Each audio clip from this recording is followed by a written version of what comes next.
Sejak membuka jalur kereta berkecepatan tinggi pertama di dunia pada tahun 1964, Jepang selalu berada di depan dalam hal transportasi inovatif dan kecepatan luar biasa.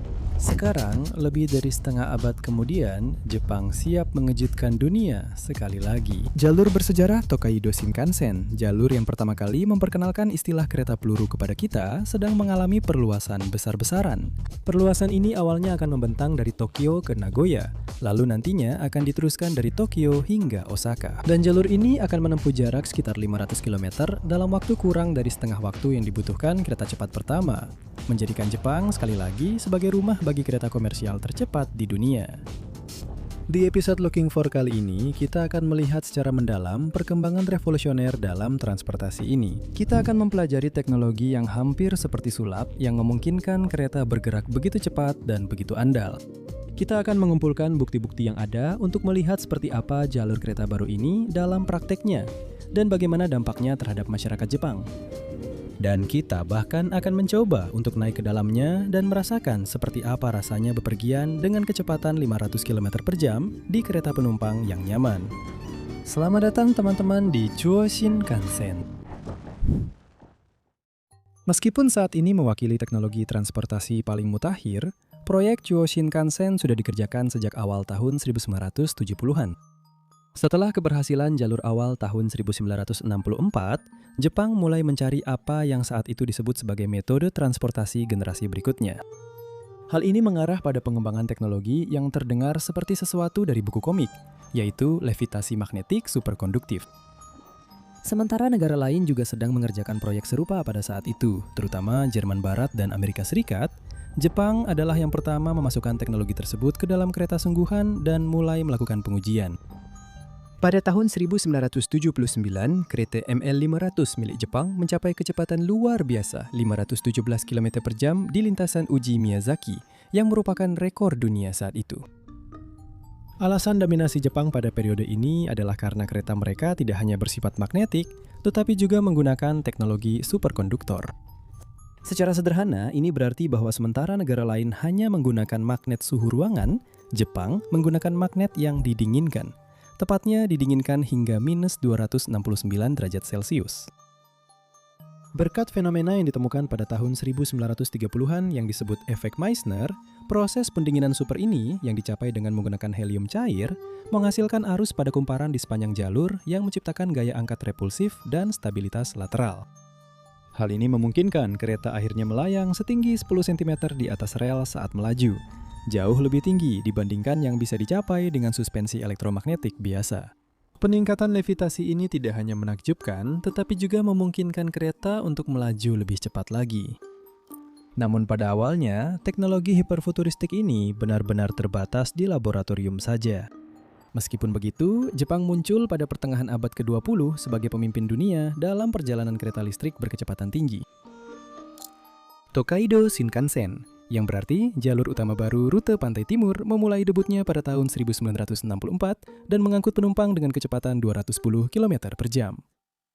Banyak dari penumpang ini baru pertama kali mengenal The Beatles dan mengendarai mobil yang kecepatan maksimumnya hanya 120 atau 130 km per jam. Jadi tidak perlu dikatakan lagi ini dianggap sangat cepat pada masa itu. Tapi seperti yang saya sebutkan sebelumnya, Jepang jelas tidak puas hanya berdiam diri dengan pencapaiannya.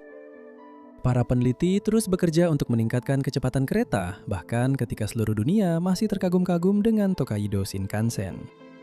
Selama beberapa dekade berikutnya, kereta Shinkansen semakin cepat hingga akhirnya mencapai kecepatan puncak 320 km per jam pada awal 2010-an. Namun yang mengejutkan, ini bukanlah jalur kereta komersial tercepat di dunia saat ini. Saat ini beberapa kereta di Tiongkok jauh melampaui kecepatan kereta manapun di Jepang, terutama CR450 yang dirancang untuk melaju hingga 400 km per jam. Jepang sekarang juga berada di posisi kedua bersama Perancis, yang jalur TGV-nya mencapai 320 km per jam tidak lama setelah Shinkansen pertama kali melakukannya. Kereta cepat berteknologi tinggi adalah sumber kebanggaan nasional yang besar bagi masyarakat Jepang. Levitasi magnetik atau maglev dikembangkan secara bersamaan oleh beberapa negara sepanjang abad ke-20 dan saat ini digunakan di berbagai jalur kereta di Asia dan beberapa bagian Eropa. Yang membedakan Jepang adalah fokus unik mereka selama puluhan tahun pada maglev superkonduktor atau SC maglev. Seperti yang dijelaskan sebelumnya, teknik pendinginan super ini yang mengandalkan efek Meissner telah menjadi buah pemikiran dari beberapa generasi insinyur Jepang. Teknologi ini telah melalui berbagai uji coba selama bertahun-tahun, seringkali memecahkan rekor dalam prosesnya, meskipun teknologi ini belum pernah diterapkan pada kereta komersial. Setelah kecepatan rekor 517 km per jam yang dicapai pada tahun 1979, Jepang memasuki masa panjang penelitian dan pengembangan, dengan fokus pada faktor-faktor utama seperti superkonduktor, desain kumparan, sistem pendingin kriogenik, dan aerodinamika. Akhirnya, pada tahun 1997, sebuah kereta prototipe bernama MLX-01 berhasil mencapai kecepatan 531 km per jam di jalur uji Yamanashi Maglev. Kurang dari 2 tahun kemudian, prototip yang sama itu mencapai kecepatan 552 km per jam. Lalu pada bulan Desember 2003, MLX-01 mencapai kecepatan 581 km per jam, mencetak rekor dunia untuk semua kereta. Dan yang terbaru pada April 2015, penerus MLX-01 yang disebut L0 mencapai kecepatan 590 km per jam. Lalu hanya seminggu kemudian, 603 km per jam. Sekarang, lebih dari 1 dekade sejak itu, rekor ini masih bertahan. Dan perlu disebutkan, ini adalah uji coba dengan awak, artinya 49 insinyur ikut serta dalam perjalanan paling menegangkan dalam hidup mereka. Untuk memberikan gambaran, 600 km per jam itu kira-kira setengah dari kecepatan suara. Sirine pada ambulans yang melaju dari arah berlawanan secara teori akan turun 2 oktav penuh saat melewatinya. Namun pada kenyataannya, ambulans itu akan lewat terlalu cepat, sehingga perubahan nadanya pun tak sempat terdengar. Bahkan, tidak ada apapun di dekat rel yang bisa terlihat jelas dari jendela. Hanya bangunan yang berjarak lebih dari 100 meter saja yang masih bisa dikenali. Bahkan bangunan besar atau gunung yang berjarak 1 km pun akan muncul dan berlalu hanya dalam waktu 12 detik saja. Jika dipertahankan, kecepatan yang ditempuh oleh para insinyur kereta Jepang itu akan membawa mereka dari London ke Paris hanya dalam 45 menit menempuh jarak sepanjang 2 pesawat Boeing 747 setiap detiknya. Namun sayangnya, teknologi yang sangat cepat ini belum pernah diterapkan pada kereta sungguhan, hanya pada prototip dalam kondisi uji coba saja. Namun, semua itu akan segera berubah. Central Japan Railway Company pertama kali mengumumkan niatnya untuk mengumpulkan dana bagi Chuo Shinkansen, jalur kereta maglev superkonduktor pertama di dunia pada bulan Desember 2007. JR Central memperkirakan total biayanya sebesar 5,1 triliun yen. Dalam dolar Amerika Serikat saat ini sekitar 45 hingga 50 miliar. Perusahaan juga menyatakan bahwa mereka tidak akan bergantung pada pendanaan pemerintah untuk proyek ini. Kemudian pada tahun 2011, JR Central menyesuaikan perkiraan mereka menjadi 9 triliun yen, setara dengan sekitar 85 miliar dolar Amerika Serikat dalam nilai saat ini. Ada beberapa alasan mengapa proyek ini diperkirakan akan sangat mahal. Salah satu alasannya adalah jumlah terowongan baru yang luar biasa banyak yang harus dibangun. Chuo Shinkansen akan membutuhkan jauh lebih banyak terowongan dibandingkan proyek kereta api Jepang sebelumnya. Sebanyak 86% dari perjalanan 285 km dari Tokyo ke Nagoya akan berlangsung di dalam terowongan, dengan beberapa terowongan di wilayah pegunungan yang panjangnya mencapai 25 km. Bahkan ketika jalur tambahan yang menuju ke Osaka ditambahkan, seluruh jalur Chuo Shinkansen tetap akan terdiri dari 80% terowongan. Dengan kata lain, sama sekali tidak terlihat dari permukaan.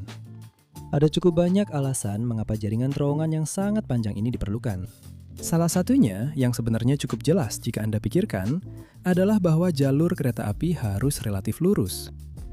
Tepatnya radius lengkung minimum, atau dengan kata lain, tikungan paling tajam yang diizinkan di jalur ini adalah 8.000 meter, salah satu yang terlebar yang pernah digunakan di jalur kereta komersial. Kereta itu tidak bisa berkelok-kelok melalui lanskap perkotaan yang padat atau membelok mengelilingi pegunungan. Kereta itu harus menembus langsung melewati semuanya. Itu berarti, dalam kebanyakan kasus, kereta itu harus melintas diam-diam di bawah tanah.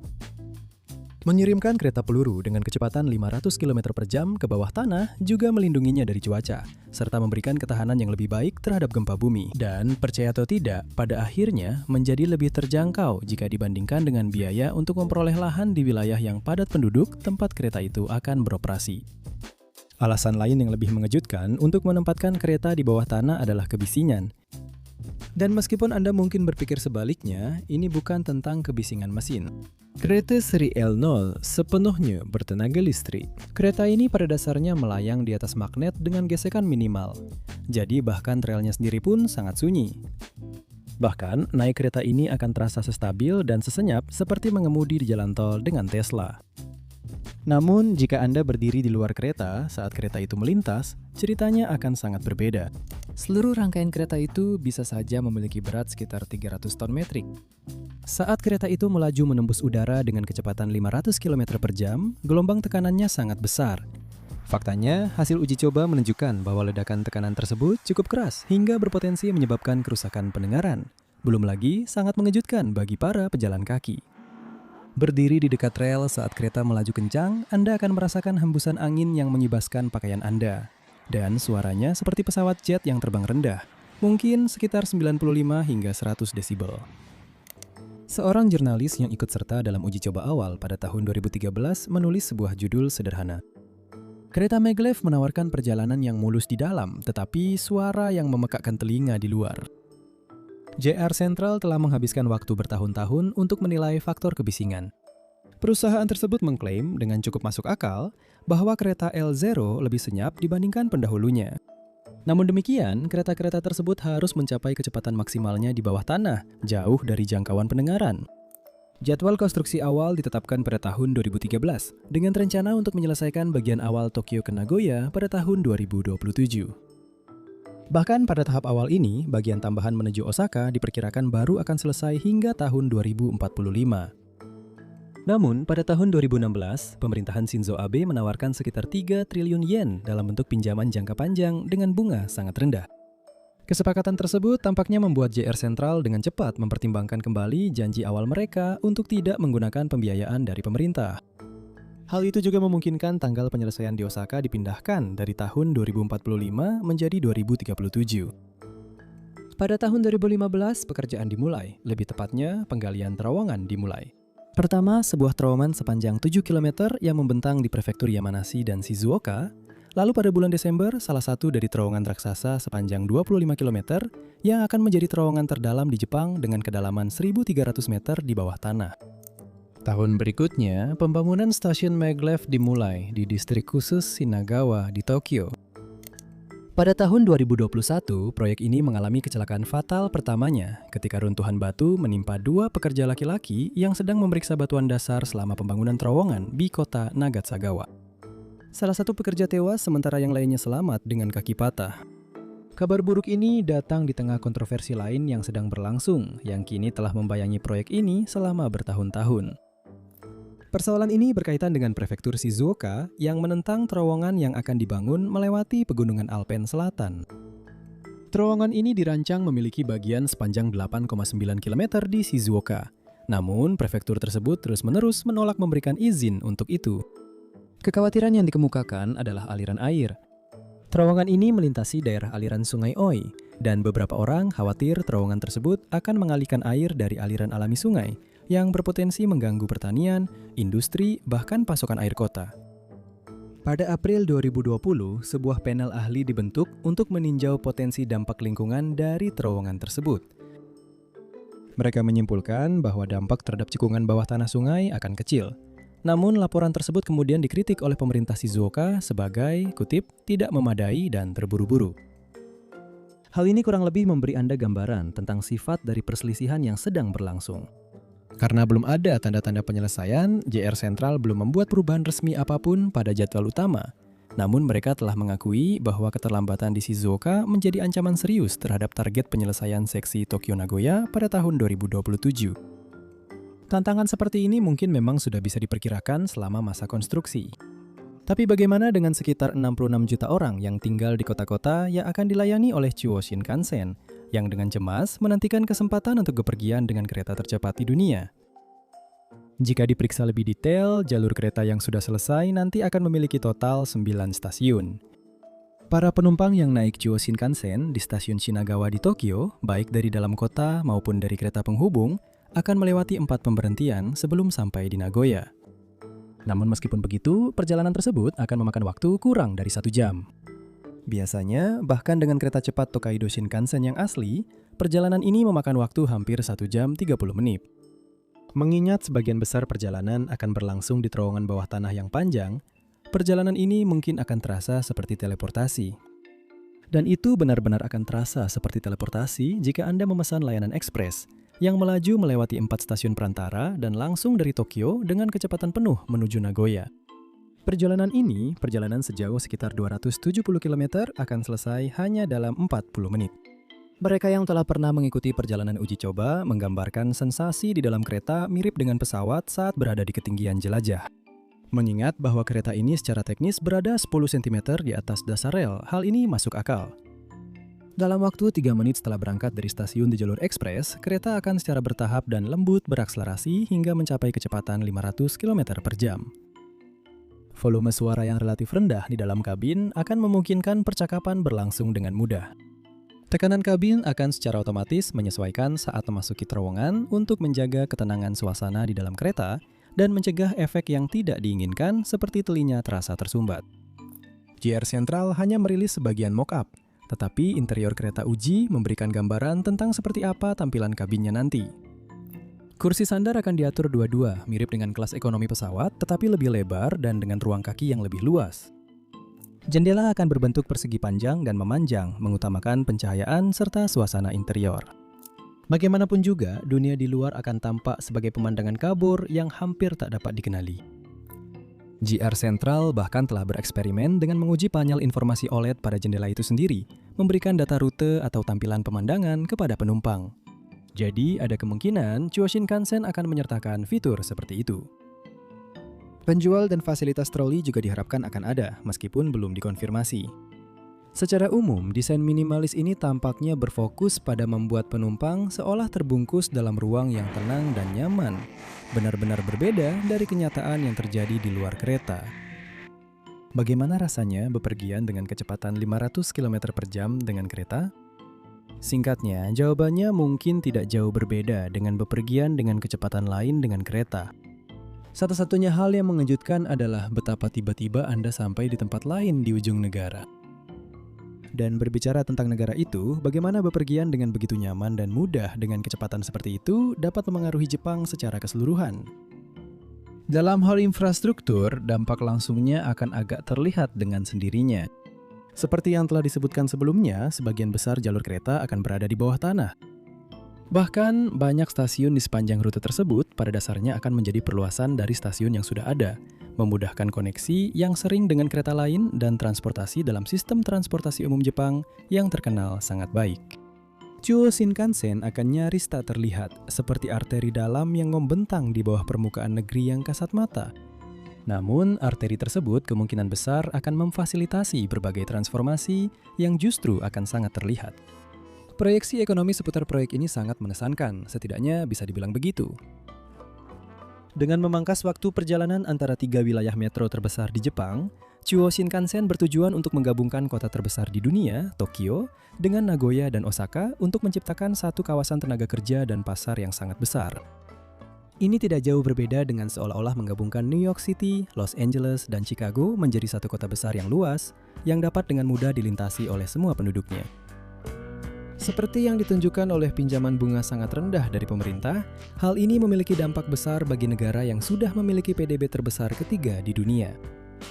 Sebuah studi memperkirakan dampak ekonomi positif yang bisa mencapai 17 triliun yen dalam 50 tahun pertama operasinya. Itu sekitar 110,5 miliar dolar Amerika Serikat. Jumlah uang yang sangat besar, tidak diragukan lagi. Tapi yang mengejutkan, jika dibandingkan dengan biaya pembangunannya yang sekitar 60 miliar dolar dan dibandingkan dengan proyek infrastruktur besar lainnya di negara maju, keuntungan itu sebenarnya tergolong sedang. Rasio manfaat terhadap biaya kira-kira 1,9:1. Bandingkan itu dengan, misalnya, Bendungan Tiga Ngarai di Tiongkok yang memiliki rasio manfaat terhadap biaya 20:1 dan diperkirakan akan menghasilkan lebih dari 600 miliar dolar Amerika Serikat dalam jangka panjang. Namun meskipun ini membantu menempatkan Chuo Shinkansen dalam perspektif, proyek ini tetap menjadi salah satu proyek terbesar yang pernah dilakukan di Jepang. Dan proyek ini tidak hanya akan membawa perubahan besar bagi masyarakat, tetapi juga akan mendapatkan tempat permanen dalam sejarah transportasi. 500 km per jam adalah terobosan bersejarah. Sebuah pencapaian yang akan membuat seluruh dunia berlomba-lomba untuk mengejarnya. Kecepatan ini belum lama berselang akan terasa seperti fiksi ilmiah. Menurut JR Central, harga tiket untuk Chuo Shinkansen akan sebanding dengan harga tiket untuk jalur standar Tokaido Shinkansen.